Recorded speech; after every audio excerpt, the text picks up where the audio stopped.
अब यो क्वेसनमा के भनेको छ भने system of linear equation is diagonally dominant भनेको छ। यो डायगोनली डोमिनेन्ट छ भनेर सोध्छ, एकदमै इम्पोर्टेन्ट क्वेसन हो। र कहिलेकाहीँ के भन्छ भने the system of linear equation is convergent भन्छ। अनि कन्भर्जेन्ट अर डाइभर्जेन्ट पनि भन्ने सोध्न सक्छ। कन्भर्जेन्टको उल्टो के हुन्छ? डाइभर्जेन्ट। अथवा कन्भर्जेन्ट अर नट कन्भर्जेन्ट पनि भनिदिन सक्छ। तिमीहरूलाई यो डायगोनल डोमिनेन्ट भनेर सोध्न सक्छ। यसलाई दुई तीनटा तरिकाले सोध्छ। मैले यहाँ ब्राकेटमा राखेको छु, यही हो। त अब पहिला सुरुमा हामी डायगोनली डोमिनेन्ट भनेको के हो भनेर बुझौँ। यो डायगोनली डोमिनेन्ट देखाउनलाई के गर्ने भनेर बुझौँ। यो सिस्टम अफ लिनियर इक्वेसन छँदैछ यहाँ। मैले यहाँ यहीँनिरबाट सोल्युसन गरेँ है। सोल्युसनमा चाहिँ पहिला तिमीहरू जहिले पनि हियर गिभन इक्वेसन आर भन्ने यो जस्ताको जस्तै सार्ने। अब डायगोनली डोमिनेन्ट देखाउनलाई पहिला डायगोनल एलिमेन्ट्स के हुन् भनेर जान्न पर्यो। डायगोनल एलिमेन्ट्स कुन कुन हुन् थाहा छ तिमीहरूलाई? यो देखाउनु पर्छ, म देखाइदिन्छु। यता हेर, यो 12 भयो, यसको कोएफिसिएन्ट 3 भयो, y को कोएफिसिएन्ट 3x3 को कोएफिसिएन्ट -5, यसको चाहिँ 1 छ, यहाँ 5 छ, यहाँ चाहिँ 3 छ। यो 3 7 13 3 7 13 डायगोनल भने यही हो। ठीक छ, डायगोनल भनेको यो। डायगोनल भनेको एलिमेन्ट्स थाहा पाउनु पर्यो। पहिला डायगोनल एलिमेन्ट त छुट्याउन जान्नु पर्यो नि। छुट्याउन सक्छौ? यसमा यो भयो, यसमा चाहिँ यो भयो, यसमा चाहिँ यही हो। मैले यहाँ तिमीहरूलाई चिन्हलाई यस्तो गरेँ, एक्जाममा यो गर्नु पर्दैन, म यहाँ भनिहाल्छु। त त्यसो भए डायगोनल डोमिनेन्ट देखाउनलाई के गर्ने त भन्दाखेरि यो डायगोनल एलिमेन्ट्सले अरु बाँकी दुईटाको समलाई डोमिनेट गर्नु पर्यो, दबाउनु पर्यो। भनेको मतलब के हो भने diagonal elements is greater than the sum of other two. त्यो डायगोनल एलिमेन्ट्स अरु बाँकी दुईटा रहेको एलिमेन्ट्स भन्दा ग्रेटर हुन पर्यो। जस्तो यहाँ डायगोनल एलिमेन्ट्स भनेको 5 छ। यो 5 is greater than the sum of other two. Sum of other two भनेको छ, अदर टू भने चाहिँ दुईटा बाँकी रहेको। यो थर्ड इक्वेसनको लागि डायगोनल एलिमेन्ट्स भनेको 13 छ। 13 छ नि, यहाँ 13 छ। यो दिस इज यो डायगोनल एलिमेन्ट्स जुन चाहिँ छ दिस इज ग्रेटर देन हुन पर्यो। यो चाहिँ ग्रेटर हुन पर्यो को भन्दा त भन्दाखेरि सम अफ अदर टू भन्दा। यदि यस्तो भयो भने diagonally dominant, otherwise not dominant, otherwise not dominant भन्ने। यति जान्न सकिन्छ। अब डोमिनेन्ट कसरी देखाउने होला त भन्दाखेरि यसरी देखाउने एरिया। यहाँ हेर है, डायगोनल एलिमेन्ट्स कति छ? पहिलोको लागि फर्स्ट इक्वेसन लागि 12 छ। 12 को मोड लिन पर्छ है, सेन्स भनेर। सेन्स 12 को मोड अनि बाँकी 3 को मोड प्लस -5 को मोड। अब 3 र -5 भने यो -5 प्लस 5 हुन्छ, सबैलाई थाहा छ नि। यो 3 भइहाल्यो, यो 5 भइहाल्यो। यो भनेको कति हुन्छ भने यो 3 हुन्छ प्लस 5 बराबर 8 भयो। यो भनेको 12 हो। यो डायगोनल एलिमेन्ट्सले अरु एलिमेन्ट्स भन्दा ठुलो भयो भने, त्यो अरु एलिमेन्ट्स भन्दा ठुलो भयो भने यो कन्डिसनलाई के भन्न पाइन्छ त भन्दाखेरि डायगोनली डोमिनेन्ट भन्न पाइन्छ। क्लियर छ? बुझ्यो कुरा? यो इक्वेसनलाई सेटिस्फाई गर्यो। के सेटिस्फाई गर्यो? डायगोनली डोमिनेन्ट भन्ने कन्डिसन होल्ड गर्यो। कुरा क्लियर छ नि? अब सेकेन्डमा हेरौँ न त। सेकेन्डमा के छ? सेकेन्डमा डायगोनल एलिमेन्ट्स भनेको 5 हो। बाँकी दुईटाको सम भने चाहिँ यहाँ 1 को सम प्लस 3 को। यो मोड लिने है, मोड किन लिन्छौँ? नेगेटिभलाई पोजिटिभ बनाउनलाई। ल हेर, यो मोड लियो भने 1 हुने हो, यसको भ्यालु 3 हुने हो। 3 + 1 भनेको 4 हो। यतिको भ्यालु 4 हो, यो 5 हो भने चाहिँ यो ठुलो भयो। यो पछाडि क्याल्कुलेसन गरेर नदेखाए पनि हुन्छ। तिमीहरू कसरी भयो भन्नुला भनेर मैले यहाँ यसरी देखाइदिएँ। एउटा लाइन देखाए पनि ठिक छ। अब यहाँ पनि डायगोनली डोमिनेन्ट भयो। डायगोनली डोमिनेन्ट हुनलाई के हुनुपर्छ फेरि भन्न त एकचोटि। Diagonal elements is greater than the sum of other two. Sum of other two यो दुईटा भन्दा ग्रेटर हुन पर्यो। त अब अर्को एन्ड लास्ट वाला छ। लास्ट वाला भन्नाले यो 13 रहेछ। 13 को मोड अनि बाँकी कति छ? यहाँ 3 + 7। अब यो 3 + 7 चाहिँ दुईटा जोड्दाखेरि कति हो? 10 भयो। यो 10 भयो, यो 13 छ। कुन ठुलो भयो? यही भयो। भएन? यस्तो भएको हुनाले अब हामी के भन्न पाइने भयो? Hence system is diagonally dominant.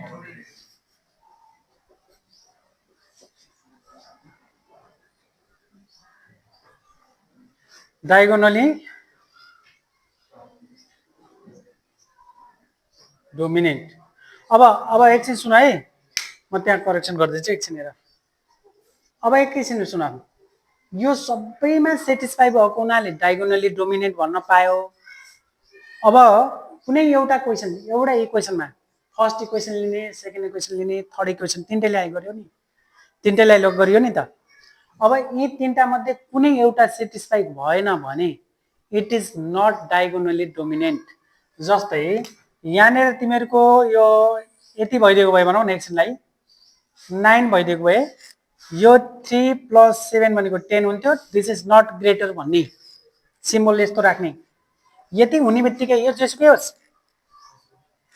अब हामीलाई एउटा क्वेसनमा, एउटा इक्वेसनमा मात्रै यो इक्वेसन चाहिँ डायगोनली डोमिनेन्ट रहेछ।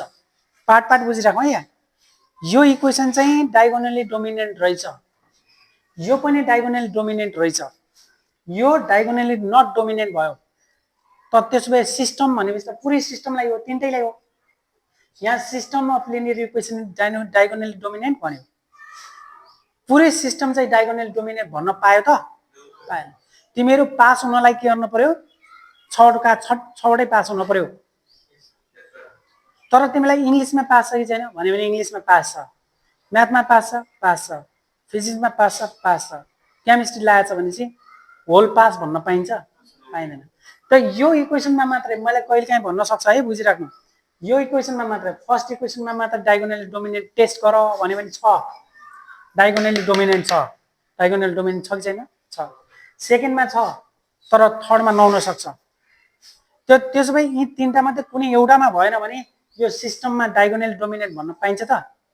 पाएन। त्यसो भए यस्तो कन्डिसन आएछ भने the system is diagonally not dominant भन्ने। त त्यसो भए अहिले चाहिँ हाम्रो डोमिनेन्ट नै छ है। फेरि अहिले के छ?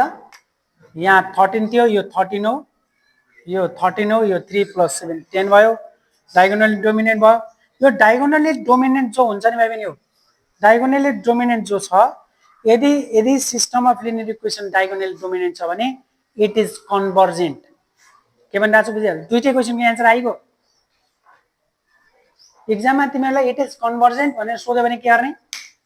इट इज कन्भर्जेन्ट भनेर सोध्यो भने यो डायगोनली डोमिनेन्ट छ कि छैन त्यो टेस्ट गर्ने।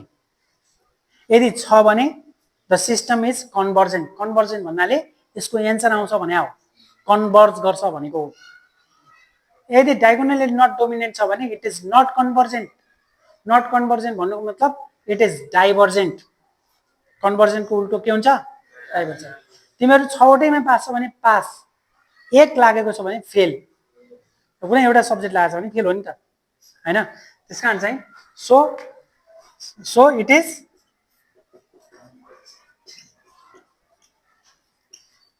कन्भर्जेन्ट भन्न पाइन्छ। कन्भर्जेन्ट कतिखेर भन्ने अरे फेरि भन त तिमीहरू?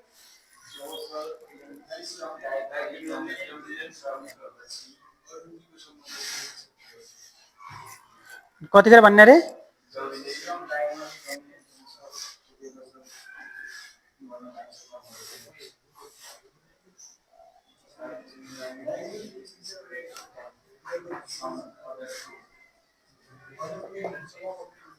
ल भयो, यहाँसम्म दुईटै क्वेसनको एन्सर आयो। कसैलाई कन्फ्युज छ? यो के गर्ने फेरि एकचोटि भनौँ, राम्रोसँग ध्यान दिएर सुनिराख है। तिमीहरूलाई एक्जाममा एउटा चिज सोध्यो, के सोध्यो त भन्दाखेरि इट इज डायगोनली डोमिनेन्ट भनेर सोध्यो। डायगोनली डोमिनेन्ट देखाउनलाई diagonal elements is greater than the sum of other two हुनपर्छ, यति कुरा क्लियरली जान्ने। तर त्यसको एब्सोल्युट भ्यालु है। फेरि डायगोनल एलिमेन्ट्स यसको कति थियो त भन्दाखेरि 12 थियो, बाँकी दुईटाको सम भन्दा यो ठुलो भयो। यो ठुलो भन्ने थाहा छ नि, यो सिम्बल, यो ग्रेटर भयो। Diagonal elements is greater than the sum of other two, बाँकी दुईटा भन्दा त ठुलो भयो। दोस्रोमा पनि ठुलै भयो। यो 4 आयो, यो 5 छ, यो 3 र 7 कति भयो? 10 भयो, यो 13 छ। त्यसो भए सबै डायगोनल एलिमेन्ट्सले अरूलाई डोमिनेन्ट पार्यो। त्यसो भए के भन्न पाइन्छ? This system system of linear equation is diagonally dominant. सक्यो। If the system of linear equation is diagonally dominant then it is convergent. यदि डायगोनल डोमिनेन्ट छ भने इट इज कन्भर्जेन्ट। सक्यो। डायगोनल डोमिनेन्ट हुनु नै कन्भर्जेन्ट हुनु हो। अब डायगोनल डोमिनेन्ट छैन भने it is not convergent, it is divergent. Not convergent भन्नु मतलब डाइभर्जेन्ट हो। पास भएनन् भन्नु मतलब फेल हुनु हो। यो केटो होइन भने केटी होला नि त। त्यसो कुरा बुझ्यौ? कन्भर्जेन्टको उल्टो के अरे? नट कन्भर्जेन्ट भने पनि हुन्छ, यसलाई इट इज डाइभर्जेन्ट भने पनि हुन्छ। यतिसम्म सक्छौ? यो क्वेसन एक्जाममा आउँछ। अब मानौ यो 3x3 को लागि भेरी भेरी इम्पोर्टेन्ट है। 2x2 मा चाहिँ यस्तो हुन्छ। हेर यता हेर, जस्तो 7x + 5y = 9 भने अनि यो चाहिँ 3x + 4y = 10 भन्दियो नि एक्सलाई। अब यहाँ हेर त, यहाँ यसमा डायगोनल एलिमेन्ट कति? 7 हो। ठीक छ, 7 हो। यसमा माइनस गरौँ न है, एउटा माइनस गरिदिउँ न। 7 हो, यो कति हो? 5 हो। डायगोनल एलिमेन्ट्स भनेको त यो र यो हो नि, हो नि। अहिले त यसले यो भन्दा अरु ठुलो भयो, सकिएको, यति सम गर्नै परेन। एन्ड अर्कोमा पनि टेस्ट गरौँ। यसमा -4 हो यो डायगोनल एलिमेन्ट्स, यो चाहिँ 3 हो। यो दुईटामा को ठुलो? यही ठुलो। -4 भने त के अरे मोडुलसको काम के हो त? त्यो हो, त्यही भएर त माइनस लिइरहेको छु मैले। माइनस भयो भने त्यसले पोजिटिभ गर्छ, बुझिराख्नु, याद रहोस्। त्यही भएर प्रत्येकमा मैले मोडुलस ल्याएको छु। मोडुलसको काम के हो? नेगेटिभलाई पोजिटिभ गर्ने। यो 4 भइहाल्यो, यो 3 नै भयो, यो ठुलो भयो, यो सानो भयो। त भने चाहिँ डायगोनल एलिमेन्ट्स ग्रेटर आयो को भन्दा? अरु भन्दा। त त्यसो भए के भन्नु भयो? हेन्स सिस्टम इज डायगोनली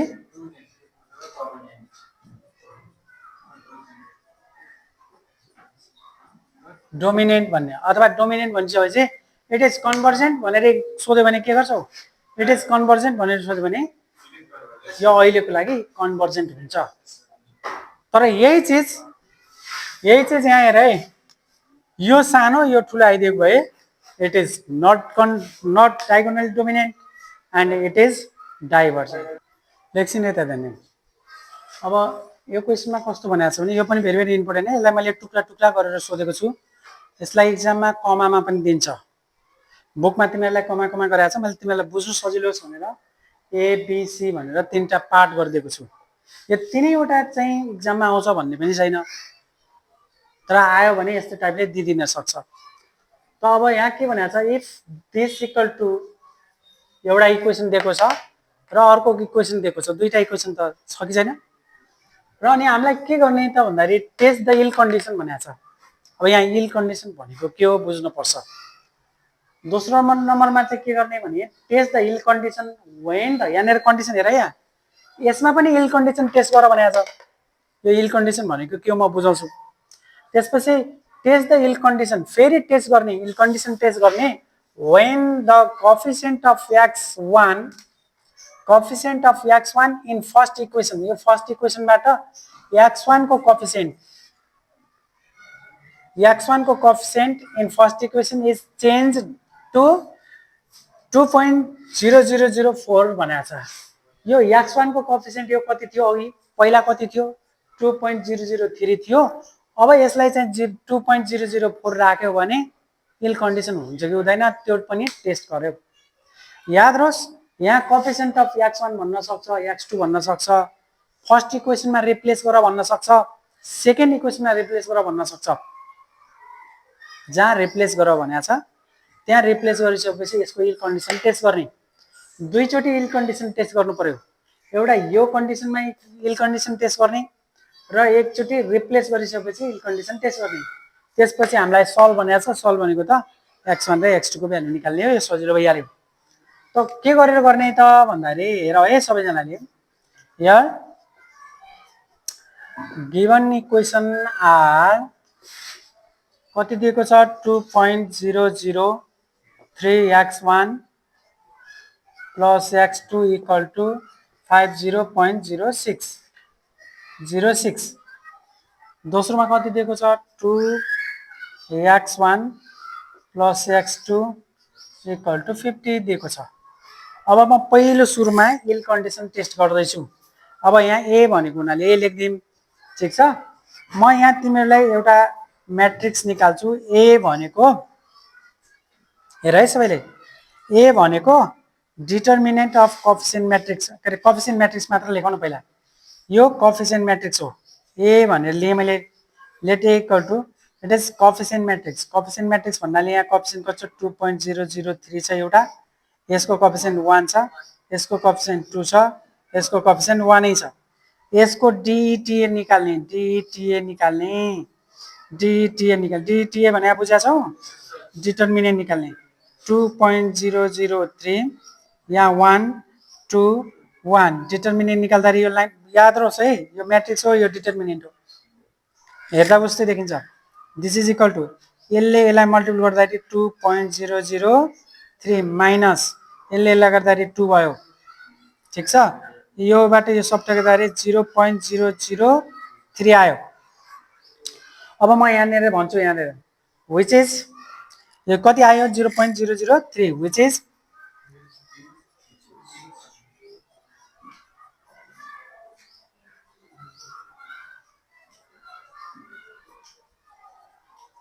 यो चाहिँ which is small in magnitude.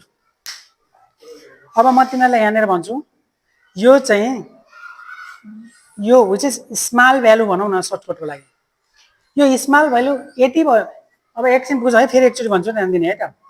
ए को डिटर्मिनेन्टको भ्यालु सानो आयो भने यसलाई हिल कन्डिसन भन्छन्, अदरवाइज वेल कन्डिसन भन्छन्।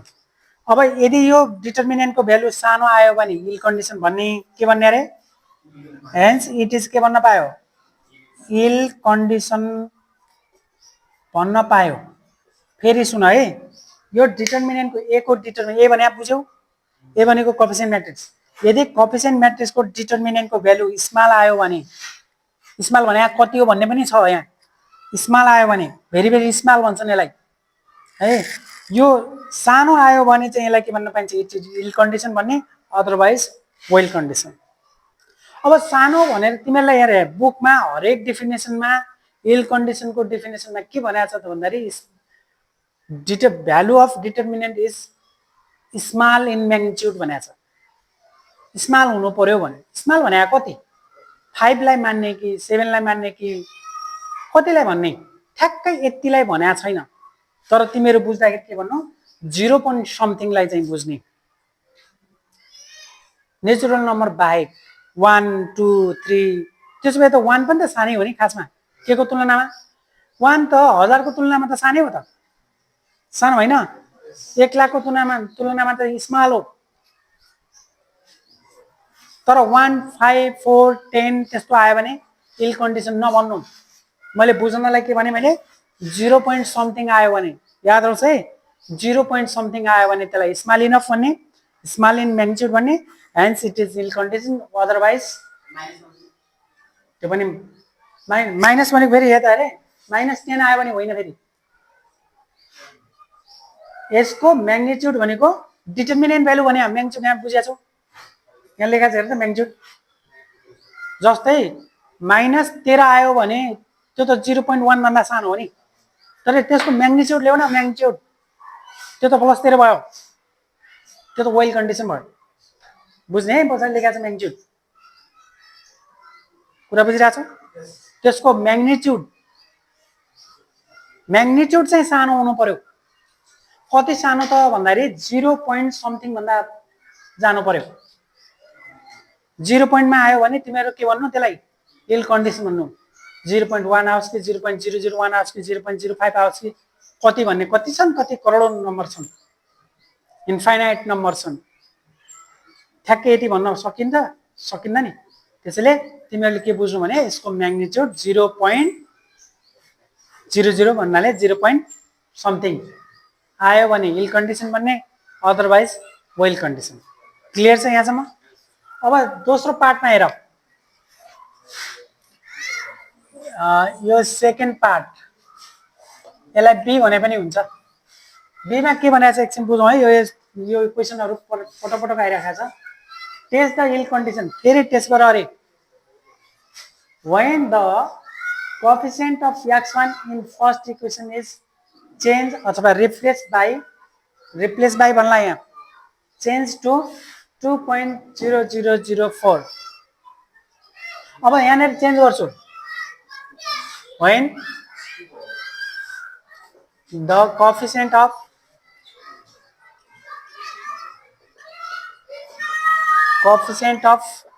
x1 in कहाँ फर्स्ट इक्वेसन हो। First equation is change to केले चेन्ज गर्ने 2.0004 ले चेन्ज गर्ने। देन ए भनेको कति हुने भयो। अब इक्वेसन नलेखिनु भयो, हामीलाई चाहिने ए नै हो।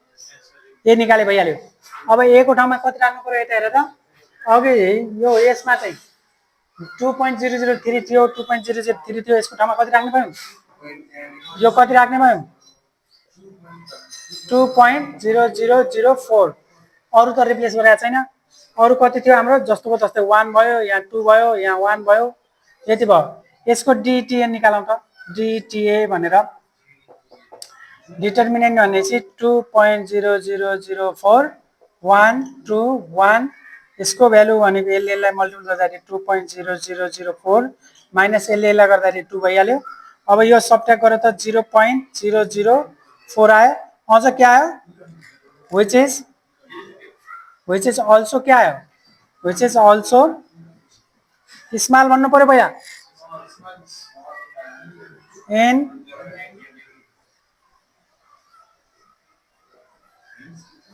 so it is yield condition। अब कुरा सुन, यसमा नि मैले यो कोएफिसिएन्ट तिमीहरुलाई क्वेशनमै यो रिप्लेस गर भन्यो। यो क्वेशनमा तिमीहरुलाई यसो भनिदिएको भए यसलाई 10 बनाऊ भनिदिएको भए रिप्लेसिङ 10 गर भनेको भए के हुन्थ्यो हेर त। 10 * 1 गर्नाले 10 - 2 भनेपछि 8 आयो। 8 आयो, यहाँ कति आयो 8 आयो। 8 आयो भने स्मल हो। यसलाई वेल कन्डिसन भन्ने। क्वेशन त जस्तो पनि बन्न सक्छ।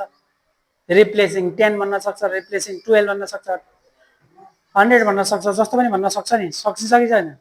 सकिन्छ? सकिन्छ। अब सी नम्बर सल्भ गर्ने। सल्भ गर्न सक्छौ कि सक्दैनौ? ल हेरे सल्भ गर्नलाई यता हेर।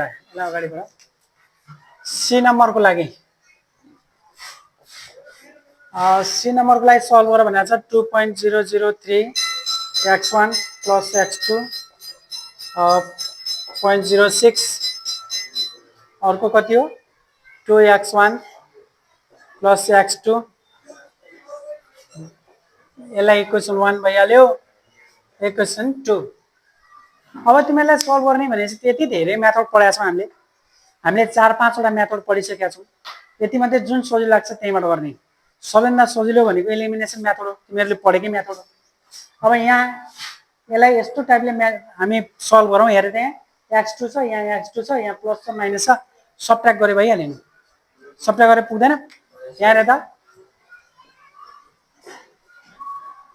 subtracting equation second by 1 2.003 x1 यो x2 50.06 यो भनेको 2x1 plus x2 equal to 50 थियो। एकछिन हेर है सबैले।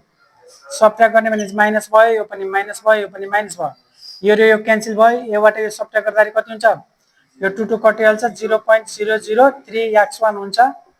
योबाट यो सबट्र्याक्ट भयो भने 0.06 हुन्छ होला। हुन्छ हुँदैन चेक गर।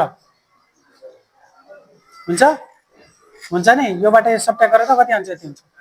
त्यसोभए x1 equal to और गर 0.06 डिवाइड बाइ 0.003 और गर x1 equal to यसलाई यसले डिवाइड गरेर कति आयो निकाल छिटो फास्ट।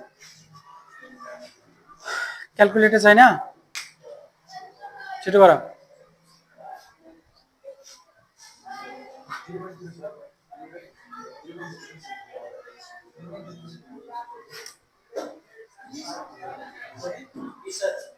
कति आयो यसलाई यसले डिभाइड गरेर 20 आयो अब x1 को भ्यालु आइसकेपछि x2 भ्यालु निकाल्न सक्छौ ल लेख